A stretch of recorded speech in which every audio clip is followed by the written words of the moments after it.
Assalamualaikum warahmatullahi wabarakatuh. Perkenalkan kami dari kelompok 24. Sebelumnya kami ingin berterima kasih kepada Bu Susaptri selaku dosen pengampu mata kuliah elektrometalurgi. Di sini kami akan mempresentasikan hasil penelitian yang berjudul pemisahan besi dari pelindian biji nikel dengan penambahan H2O2 dan Na2SO4. Perkenalkan, nama saya Novia Setiawati dengan NPM 33341700022. Dan saya Rehan dengan NPM 3341700097.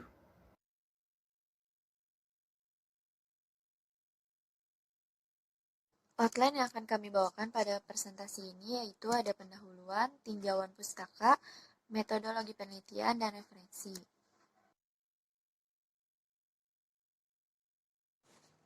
Selanjutnya yaitu latar belakang.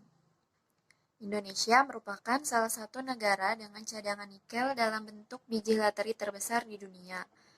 Biji nikel laterit ini terutama berada di kawasan timur Indonesia, tepatnya di Sulawesi Tenggara, Halmahera. Hingga saat ini, baru lapisan biji laterit berkadar nikel tinggi, yaitu lapisan saprolit yang sudah diolah dalam negeri menjadi paduan ferronikel dan nikel mate masing-masing oleh PT Antam dan PT Inco. Proses ekstraksi biji saprolit ini dilakukan melalui proses jalur pirometalurgi. Tahapannya yaitu pengeringan, kalsinasi, peleburan, dan reduksi, serta pemurnian. Sedangkan lapisan dengan kadar nikel yang rendah, yaitu limonit, saat ini belum diolah di Indonesia. Sebagian masih belum ditambang dan sebagian lagi diekspor. Dengan ketersediaan nikel laterit berkadar rendah yang masih melimpah, pengolahan biji nikel laterit berkadar rendah di dalam negeri merupakan kebutuhan yang sangat penting. Laterit adalah produk hasil pelapukan batuan secara kimiawi di permukaan bumi melewati periode waktu yang panjang pada kondisi iklim yang basah atau lembab. Endapan laterit sendiri merupakan endapan yang keberadaannya tidak terlalu dalam dibanding dengan endapan biji sulfida. Secara umum, endapan laterit terdiri dari beberapa lapisan, yaitu ferricrate, limonit, dan saprolit. Masing-masing lapisan tersebut memiliki komposisi mineral yang berbeda-beda. Lapisan ferricrate merupakan lapisan yang didominasi oleh senyawa besi atau hematit lebih dari 50%. Sementara kandungan nikelnya rendah, sehingga saat penambangan akan menjadi overburden. Lapisan limonit dan saprolit merupakan lapisan di mana kandungan nikelnya lebih tinggi dibanding dengan ferricrate, dan lapisan inilah yang selanjutnya diolah untuk diekstraksi nikel. Penelitian ini dilakukan untuk mengurangi kadar besi terlarut baik saat pelindian maupun setelah pelindian dengan penambahan garam NaCl dan Na2SO4.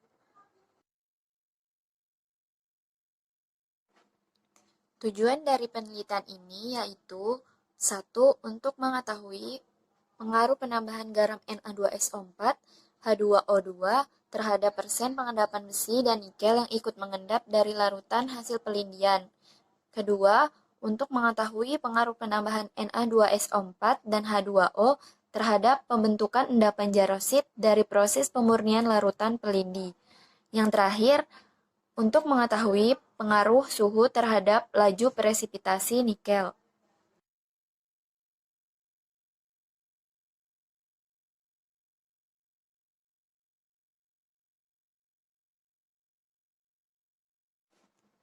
Berdasarkan kandungan mineral utamanya, secara umum, biji nikel laterit digolongkan menjadi 3 tipe, yaitu laterit oksida, laterit clay, dan laterit silika.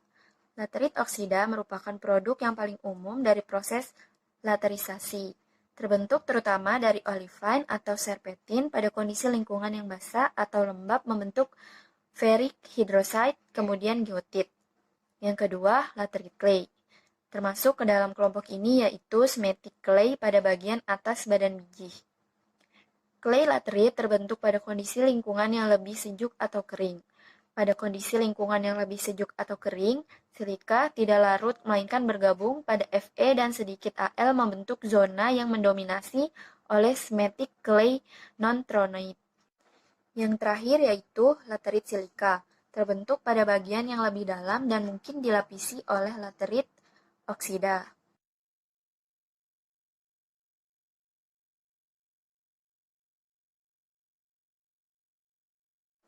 Selanjutnya yaitu faktor-faktor utama yang menentukan teknologi pengolahan biji nikel laterit, yaitu kandungan nikel di dalam biji, komposisi mineral biji, ketersediaan energi, serta reduktor dan reagen kimia yang dibutuhkan untuk proses pengolahan. Pada umumnya, proses ferrometalurgi diaplikasikan untuk biji saprolit yang mempunyai kandungan nikel relatif tinggi serta kandungan Fe-nya yang rendah. Sementara itu, proses hidrometalurgi lebih sesuai untuk biji limonitik yang kandungan MgO-nya rendah. Berikutnya adalah proses pelindian tumpukan atau sering juga disebut dengan heap leaching. Nah, proses penilaian tumpukan ini dapat diaplikasikan untuk mengekstraksi biji nikel. Nah, laterit yang berkadar rendah yang seringkali dianggap sebagai resources, pada proses ini biji ditumpukan di atas lapisan impermeable.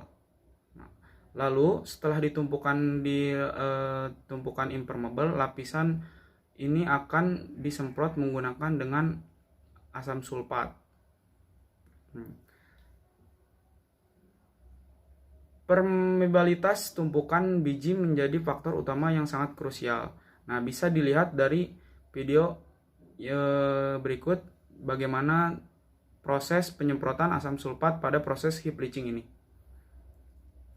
Nah, proses heap leaching ini membutuhkan waktu kurang lebih dari 3-6 bulan dengan temperatur kamar. Larutan nikel maupun logam lain yang terlarut akan terfokulasi secara alami melalui tumpukan biji, kemudian akan dialirkan dengan pipa-pipa ke dalam kolam penampungan. Hasil dari proses heap leaching ini itu tidak setinggi dengan hasil proses FAL atau AL.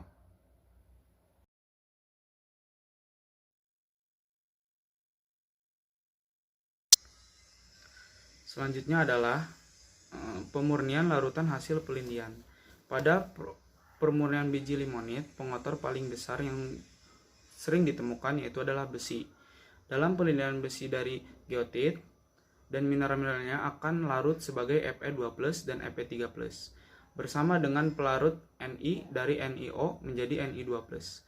Karena kandungan Fe lebih tinggi dibandingkan dengan Ni, maka konsentrasi yang terlarut pada hasil pelindian umumnya lebih besar dibandingkan Ni itu sendiri. Maka dari itu, ion besi harus dihilangkan dari larutan. Salah satu cara memisahkan Fe dengan Ni itu dengan cara mengselektifkan ion besi dalam bentuk besi hidroksida dan oksida. Agar pengendapan berjalan dengan selektif, larutan harus bisa menjaga agar besi oksida ataupun hidroksida itu dalam fasa padat dan nikel sebagai ion nikel dan fasa liquid. Hal ini bisa diprediksi pada gambar diagram Forbeck sistem FeH2O dan diagram Forbeck sistem NiH2O pada temperatur kamar.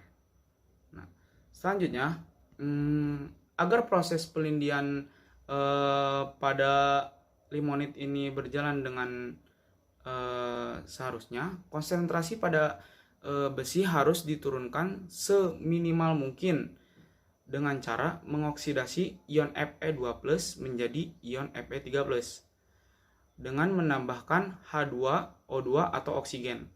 Karena pH larutan hasil biji limonit sekitar 1 atau kurang, maka pH tersebut akan dinaikkan dengan cara penambahan kapur sehingga Fe3+ ini akan mengendap dan nikel akan larut sebagai ion nikel.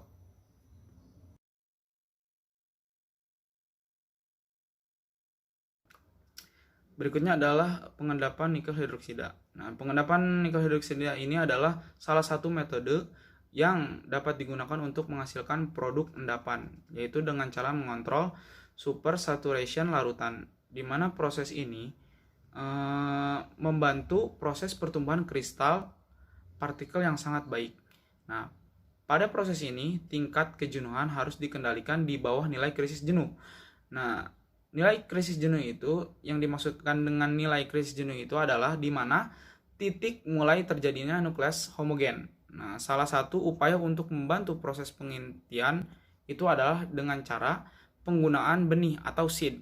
Nah, hal ini bertujuan untuk memberikan substrat saat presipitasi, tapi jika tingkat kejenuhan tidak dapat dikendalikan dengan baik, maka pengaruh benih atau seed itu pun akan berkurang. Nah,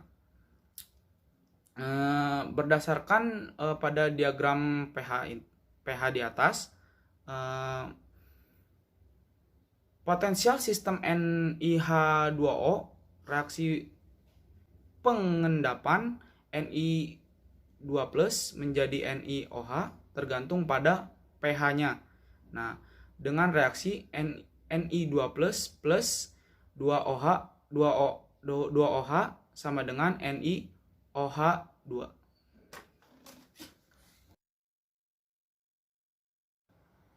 Metodologi penelitian. Metodologi penelitian pada percobaan ini menggunakan biji limonit yang berasal dari Halmahera yang kemudian dikeringkan di udara terbuka dan kemudian dikerasing hingga mendapatkan hasil min 14 plus 48 mes. Setelah proses preparasi ini selesai, maka dilakukan proses pelindian. Proses pelindian ini menggunakan larutan asam sulfat 1 mol dan menggunakan temperatur 95 derajat Celcius dengan kurun waktu 8 jam. Proses pelindian ini bertujuan untuk menghasilkan larutan dengan kandungan Ni dan Fe yang terlarut dan kemudian dipresipitasi besinya dengan 3 metode. Sebagai pembanding dengan mineral pengotor lainnya, proses presipitasi besi juga dilakukan dalam larutan artifisial yang dikondisikan mempunyai konsentrasi Ni dan Fe tertentu. Larutan artifisial ini dibuat dengan menggunakan larutan nikel sulfat, ferrosulfat, dan ferroklorid atau Fe3+. Dalam Aquades. Percobaan ini dilakukan beberapa jam dan dilakukan pengaturan pH yang maksimumnya itu 2. Setelah proses selesai, filtrat yang diperoleh dianalisis menggunakan AAS. Dan sementara residu itu dibuang kecuali residu dengan percobaan yang menggunakan garam sodium sulfat dan H2O2 yang dilakukan analisis XRD, kemudian diperiksa apakah terbentuknya endapan jarosit atau tidak. Sebagaimana presipitasi besi, maka dilakukan juga presipitasi MHP dengan menggunakan artifisial. Nah,